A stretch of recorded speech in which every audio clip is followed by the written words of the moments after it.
Halo guys, berjumpa lagi di channel Kasih Tauin.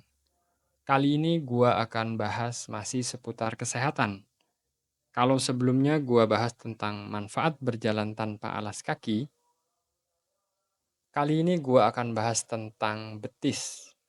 Ya, betis.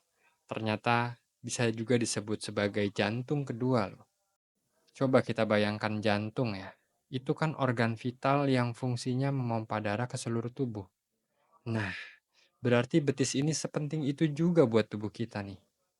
Biar kalian paham mengenai kenapa betis disebut jantung kedua, ada baiknya kita tahu sedikit dulu mengenai sistem peredaran darah di tubuh manusia. Sistem peredaran darah di tubuh manusia terdiri dari dua jenis pembuluh utama.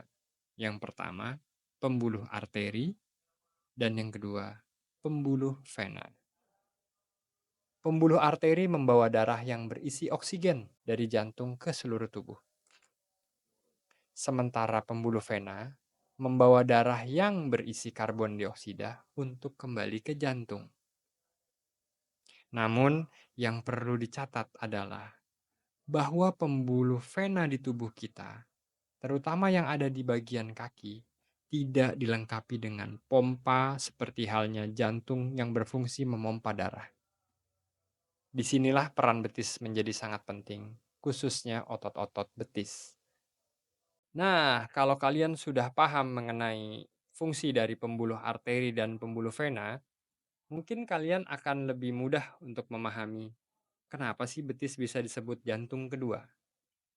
Ya, karena fungsinya yang sangat mirip dengan jantung dalam hal memompa darah kembali ke jantung. Terutama darah dari kaki yang harus melawan gravitasi.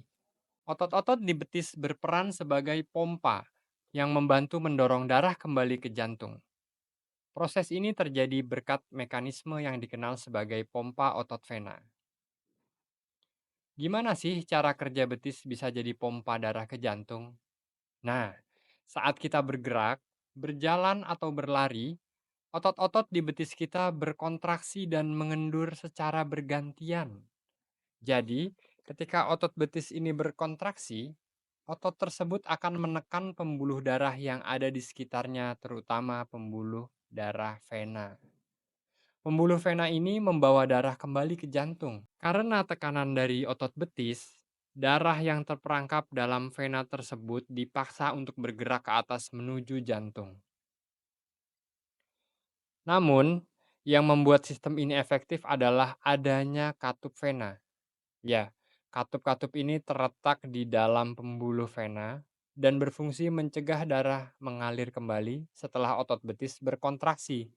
Jadi ya, setiap kali kita bergerak dan otot betis kita berkontraksi, katup-katup ini tuh memastikan darah hanya bergerak ke satu arah, yaitu ke atas menuju jantung.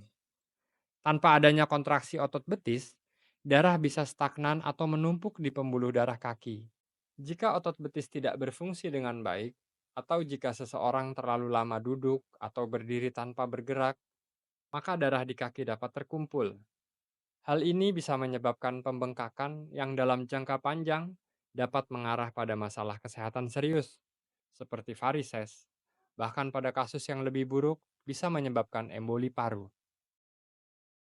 Aktivitas fisik adalah salah satu cara terbaik untuk menjaga fungsi betis agar tetap optimal. Ketika kita berolahraga, berjalan, atau bahkan berdiri dalam waktu lama, otot betis kita bekerja keras untuk membantu sirkulasi darah. Ini adalah alasan mengapa latihan fisik yang melibatkan otot betis, seperti berjalan, berlari, atau latihan kekuatan untuk kaki, sangat bermanfaat untuk kesehatan jantung dan sirkulasi darah secara keseluruhan.